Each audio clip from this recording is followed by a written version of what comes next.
Okay, we are live. All right. Cool. Ooh. So welcome to the 4-Point Play, where two Aussie mates from Europe discuss the marvels of the NBA world once a week, or as often as they like. Welcome to the podcast, Samy. How are you today? Good. How are you, Alberto? I'm great. It's been a great week in the NBA. Not as busy as last week. Jesus. Obviously, last week was crazy, but still, we have some really good topics that we can discuss today. Maybe finally the pace is slowing down a little bit and we can all relax and not go crazy with 50 points from Klay Thompson and whatever craziness again. Yeah, man, no 50 points from Klay Thompson, but 48 points by Jamal Murray. Yeah. So obviously he's made the news. So what I didn't really like about the Jamal Murray thing is he made the news because of the last 3-point shot and because he was trying to get to 50. I'm like, the dude was unbelievable. Like, I watched the fourth quarter. I'm like, is he going to miss? Is he going to miss? I think he made 17 or 19 points in the fourth quarter. He was unstoppable by one of the best defenses in the NBA. What a great player. What a great performance. Everyone loved it. And then, all of a sudden, everything is about that last shot. It was not even, I don't think he was actually convinced he was going to make it. It just, I don't know if I can make it. I don't know if I should. Oh, let me just throw it. So even from him, very poor decision, because you either go for it or you don't. Just be very convinced about your choices, dude. You just made 48 points. But apart from that, Kyrie Irving exaggerating a little bit, throwing the ball because, you can't have the ball of your 48 points because you just misbehaved pretty much. You need to have some respect for your opponents and for the game. What are your thoughts? What do you think? Did you enjoy the game? I love the game. I actually was watching live because yesterday was a public holiday, so I had time to watch. Halfway through the third quarter, I think I switched to Chicago, New York, because I saw that there was overtime. Damn! And then I quickly switched back because the game was so boring, but we're not going to talk about that, right? Man, worst choice of my 2018. Watching the last 5 minutes of Knicks Bulls, and obviously I wasn't able to, to stop. And I watched the first overtime, I watched the second overtime, and thank God someone fouled Lavine at the end, because I don't know. It was really bad, but I really enjoyed Denver-Boston. It was a great game, really, yesterday. Jamal Murray, watching him live was just incredible. I mean, he's an interesting player. He's one of these point guards who doesn't really make assists, but he can, I think, get hot at any point. And Denver continues to amaze me as really, I think, a good challenger and a good contender in the West. Jamal's performance was unbelievable. I wish that. I guess he could do that more often, and at the same time, I guess, learn to set up his teammates. You could see towards the end of the game that he was getting tired of attacking the rim every time and making the plays, etc. And instead of involving other players, he was just either saying, "Give me the ball and I'll shoot it," or give the ball to someone else, and then I just chill on the side because I need to rest. And he couldn't maintain, I guess, his whole energy for the fourth quarter. Having said that, it was unbelievable. I think it's sad indeed that the only thing that, the thing that people are talking about is that last point, that last shot, and Kyrie Irving basically making something out of it. I think that's the media really driving it. The media want to get a story out of this. Yeah. And obviously, Kyrie was angry and he threw the ball. Jamal apologized multiple times for it. I think he described the last seconds quite well. I think he knew that he shouldn't have made that shot when he took it, or even just before. He knew that he shouldn't take it, but he was like, just, you know what? Fuck it. Let's see. I'm just going to take a crazy shot. If it goes in, I get to 51. Who cares? I'm happy. We won. And I think he actually reached 48 with 60 seconds left. So And then he They had were, a couple of other tries, like a basket at the rim that he yeah, they were missed. trying to give him the ball because Yeah. the Yeah, Celtics they were gonna wanted him to go to foul, 50. but Yeah.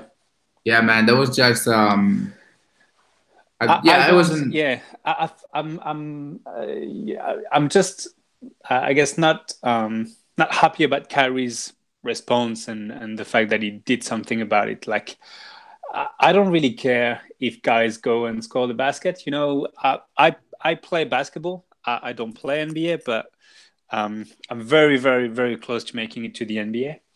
Yeah, I can tell. I can tell. I remember um, yeah.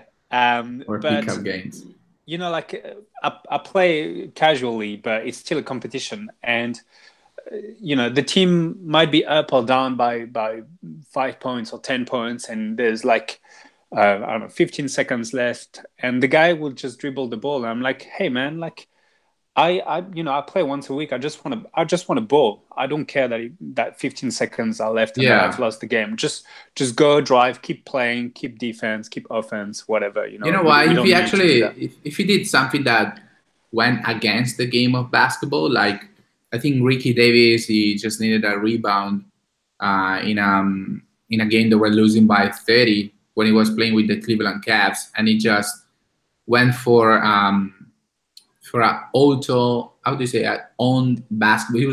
He shot on his own basketball and Yeah, got a yeah, rebound to grab, to yeah, get to yeah, the triple double. That's bad.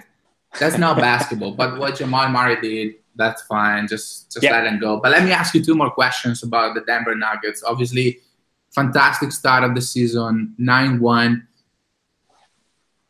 Do you think they can make it to the Western Conference Finals or Oof. not? And secondly, do you think the Nuggets, because everyone was talking about at the beginning of the season, everyone's like, "Oh, Gary Harris, Gary Harris." And last year, I watched a few games of the Nuggets. I'm like, "What? You know, this Jamal Murray guy is really good." Obviously, Yeah. it's easy to say it now after a 48-point game, but I think the Nuggets have like those four or five players that Yeah. can make 30 every single night. And don't forget, Isaiah Thomas Yeah. is back. I don't know when he's actually back.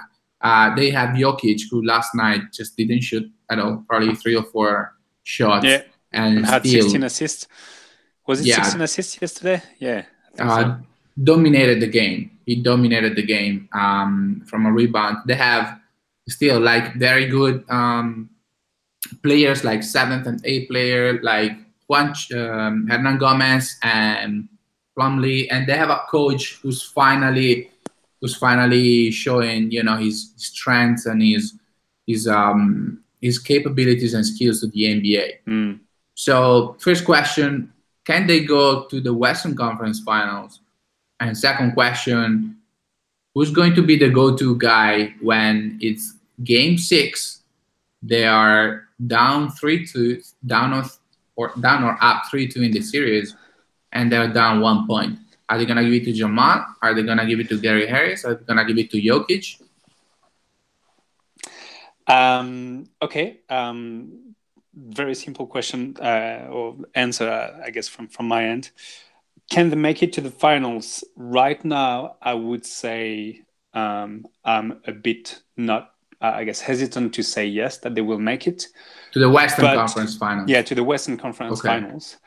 But they remind me a lot about the Warriors when they had their first run. Probably not as coming out of nowhere as the Warriors, but I think they're right there. They have shown that they have the potential to get to the Western Conference Finals. To me, if it's not this year, it's going to be next year, for sure. They have such a strong young core. I really like those three guys, Jokic, Harris, and Murray. I think they all have exceptional abilities, and they're not guys who need, well, Jamal Murray is probably the most ball dominant guy, the guy who needs the ball in his hands to make something out of it, which is very likely going to be a basket. He's in a way, he's probably more a shooting guard than a point guard.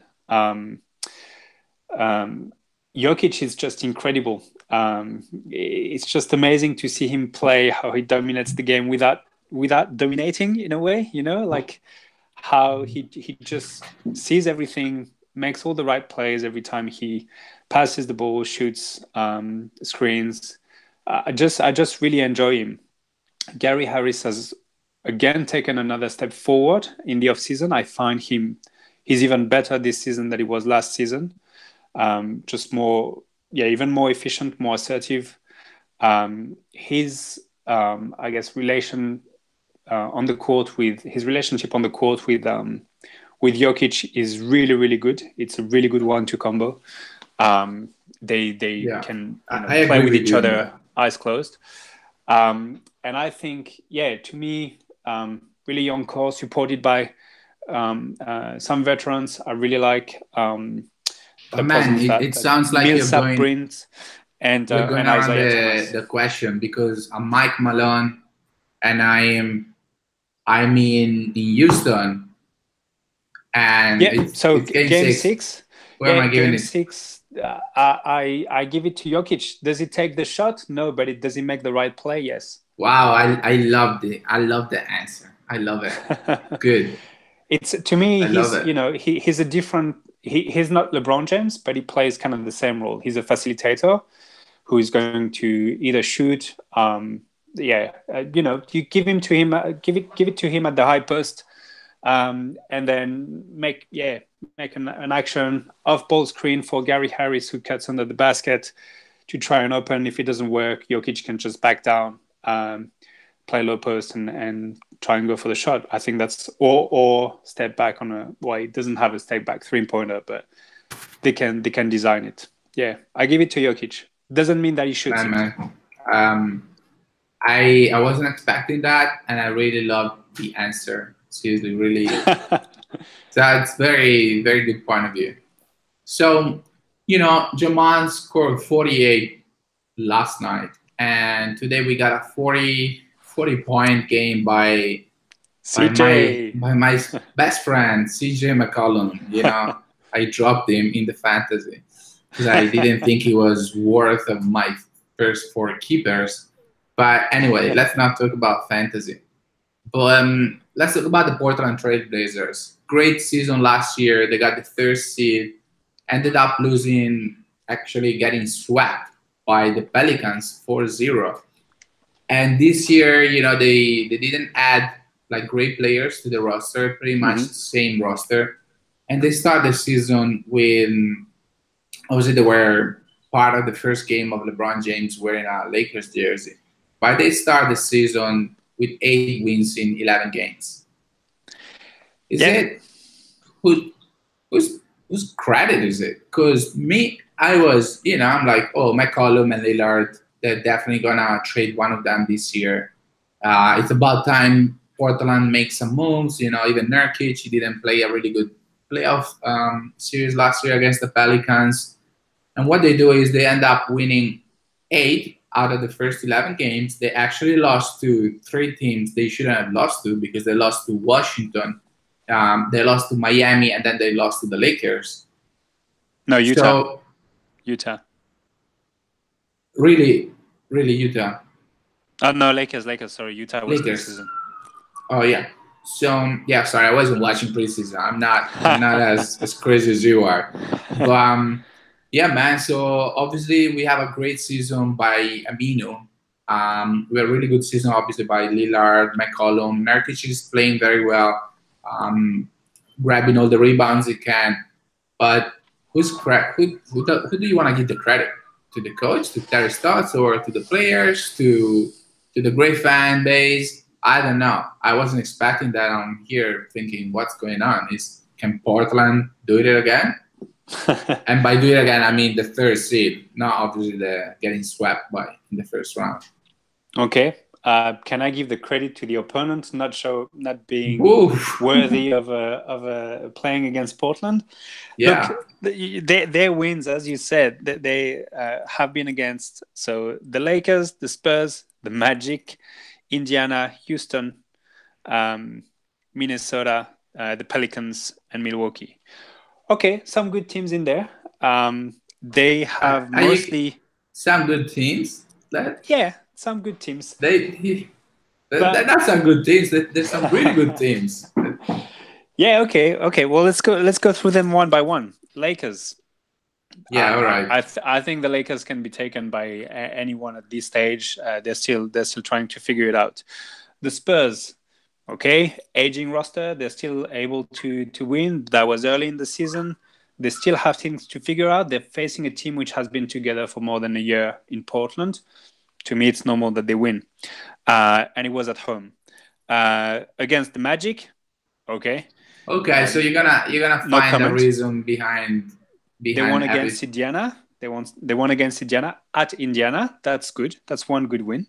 Okay. They won at Houston, but Houston currently is in shambles. It was probably, I didn't check, but probably when Chris Paul was suspended. They won versus the Pelicans at home. They won versus Minnesota at home, and now versus Milwaukee at home. I don't think the schedule has shown us yet what Portland can do in the postseason. Are they going to make the playoffs? To me, I think they're going to compete for, between the 6, 7, 8 seed.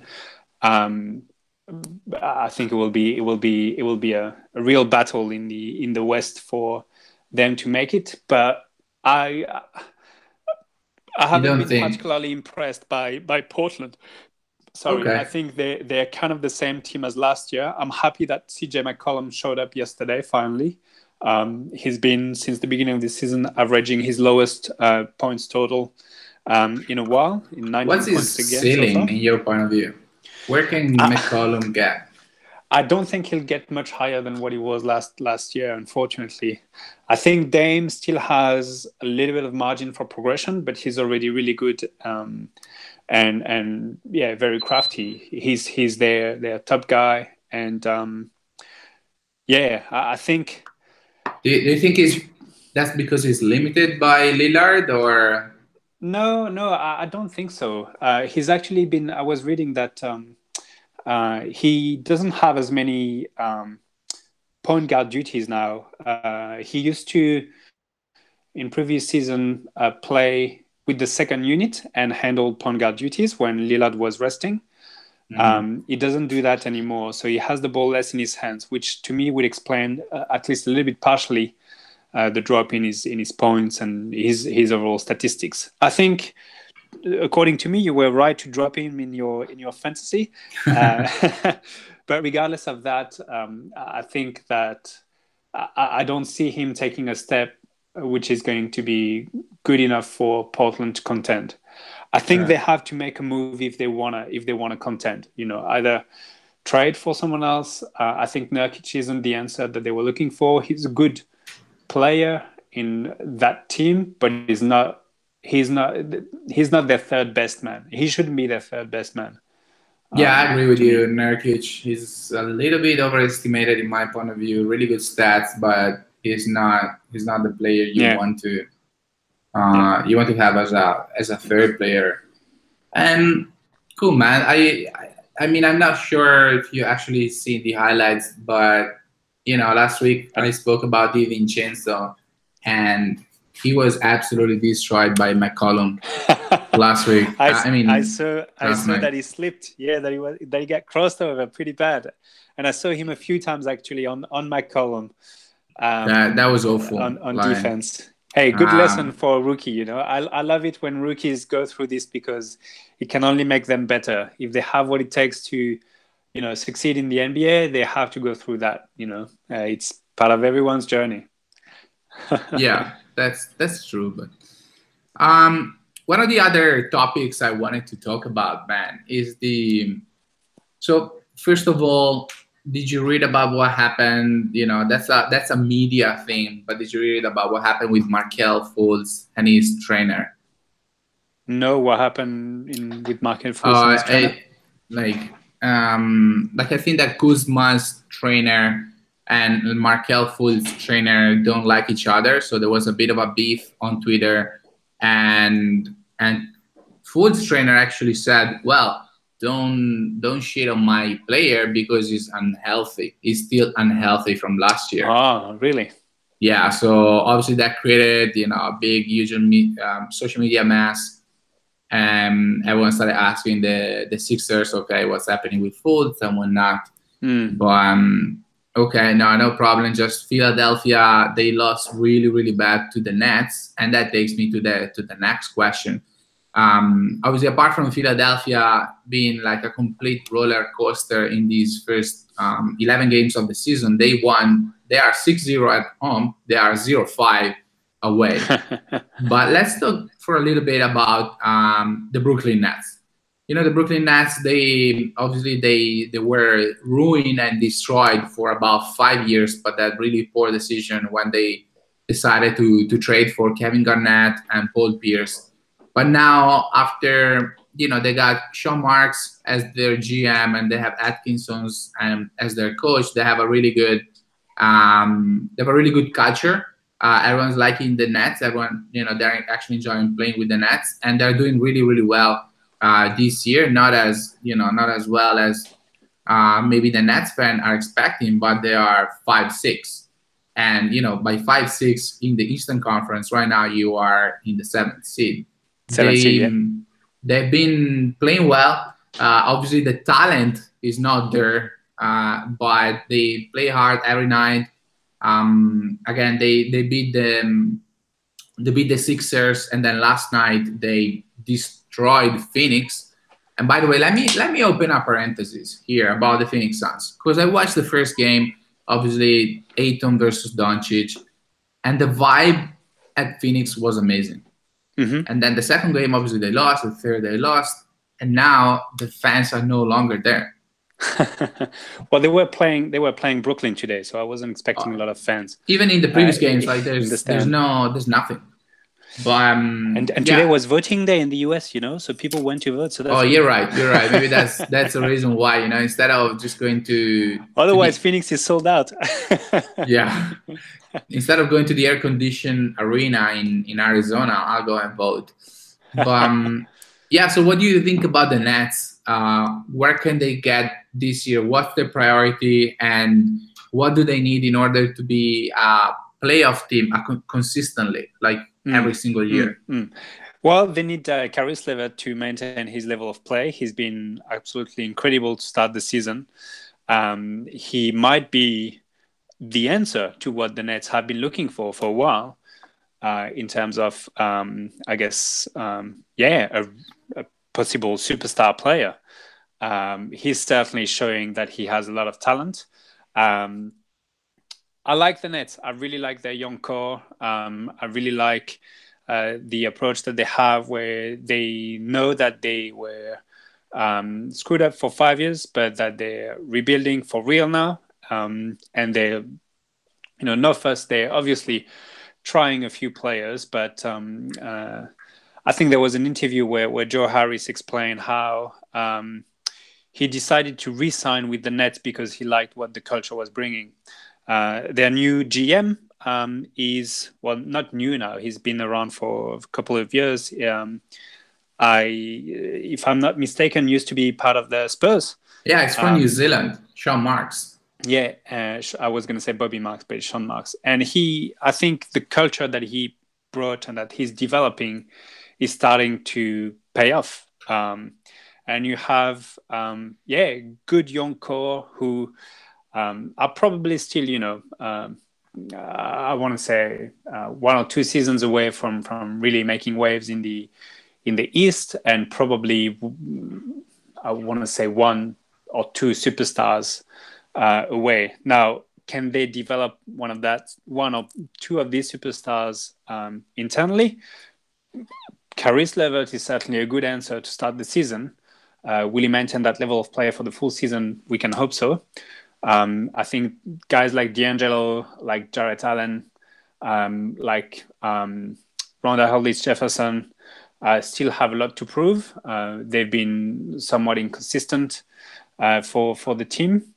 But you know, they're part. To me, they're all part of this new wave of teams who have a lot of versatile players who can play multiple positions. They're all tall and long, kind of Kevin Durant-like, you know, body, thin and long, and Brandon Ingram kind of bodies, who can play multiple positions, can be dangerous from everywhere. can shoot the three, create plays inside, play for each other, etc. So I like what the Nets are building.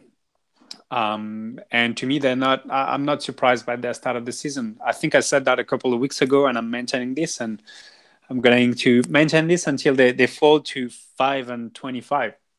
And I hope not. I hope not. I think. I don't think they will. I don't think they will. I think they have a really good young core.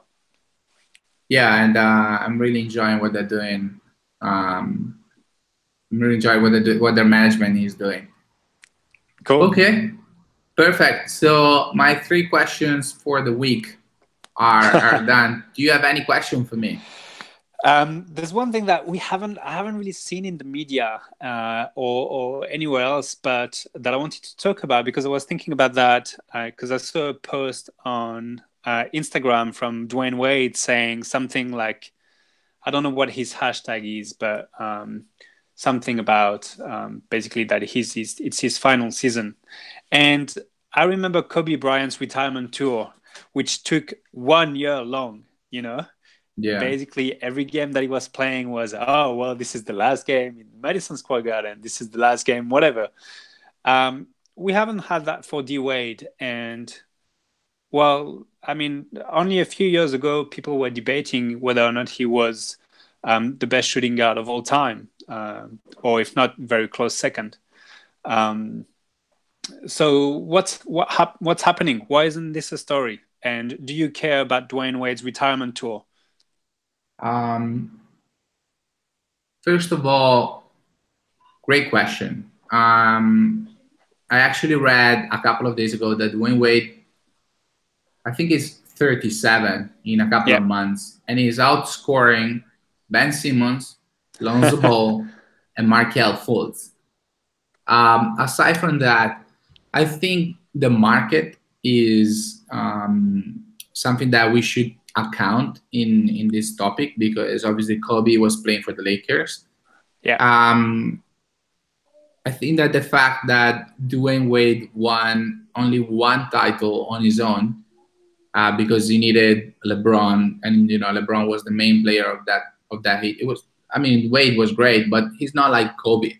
Kobe was again, probably one of the top 3 Lakers of all time. We're not talking about the Miami Heat. The Miami Heat were born, 25 years ago, 30 years ago. We're talking about the Los Angeles Lakers here.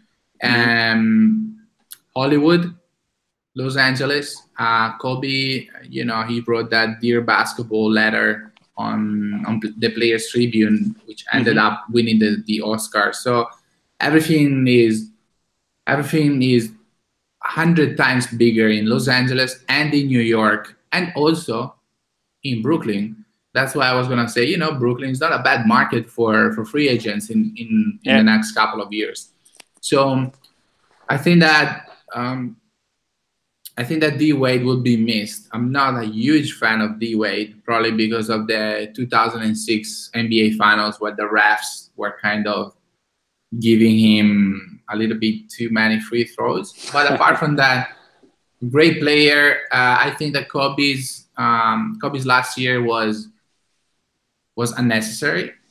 The 60 points were unnecessary, but you're giving so much to the game of basketball that you actually deserve it. And you know what? Miami's actually playing for the playoffs. That Lakers team was awful. Yeah, but I guess that's a follow-up question. Do you think that Miami is going to have what it takes to play for the playoffs? Because I'm concerned that halfway through, if they're hovering over 500 and not making it, do they decide that what our market needs now is to focus on the Dwyane Wade retirement tour? No, because Miami. This drives revenue as well. Wherever they go, and obviously the Heat will as a business, it wasn't a bad decision from the Lakers to do that with Kobe. It was a poor basketball decision, but it was a very good business decision. Man, the Heat are doing really, really well with their Vice Night jerseys. I think they sold out within the day, something like that. I don't Have think you seen the new one they've released? The black and the one? new cord. It's amazing. But you know what? We're not talking with all the respect. Man, I can't even remember the coach of those Lakers and of by Kobe. I don't know. Maybe Byron Scott. Maybe. Possibly Byron Scott. Yeah, possibly. Yeah. So we're talking That's what I was about gonna say. Riley here as a president and Spoelstra as a coach. Yeah. The Miami Heat are going to develop Richardson, on Justin Winslow. They might be trading Dragic, in my point of view. They might be, well, if they can, they're going to trade Whiteside. There's no way Miami is going to give up, in my point of view. There are so many teams that Miami can beat. They just haven't figured it out yet. You're right. Sometimes Wade will play like 5 to 10 more minutes per game, even if he doesn't deserve it.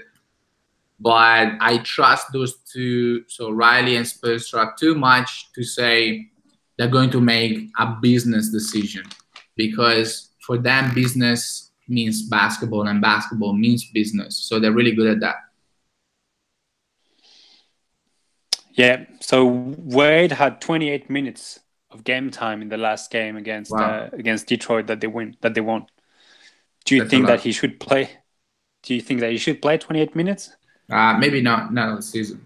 and by the way, like a friend of yours, when they were 4-0, told you the Pistons are bad, and they ended up losing 5 games. So I don't know much about basketball, but sometimes I do have an idea. Who's that friend?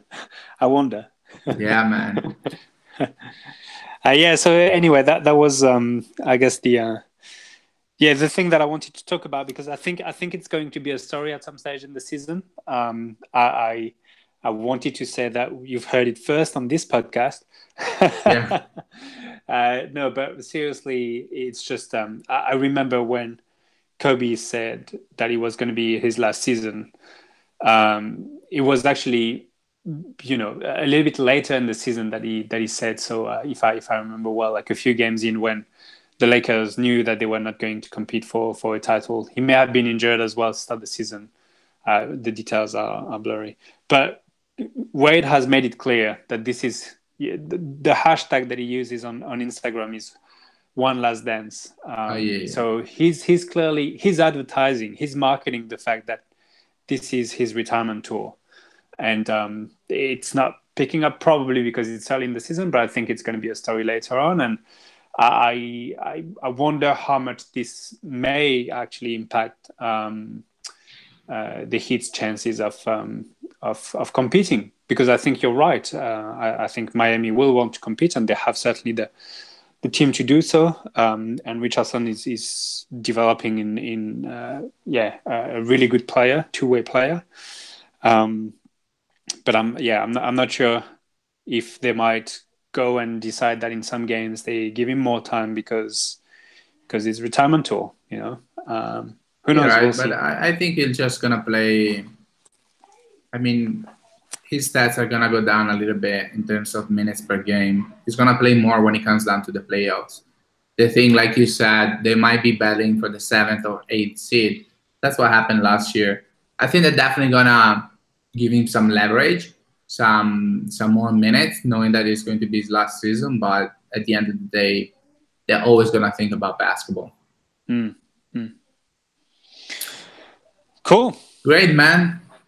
So we're done with today's podcast, with this week's podcast. It's been a pleasure as usual.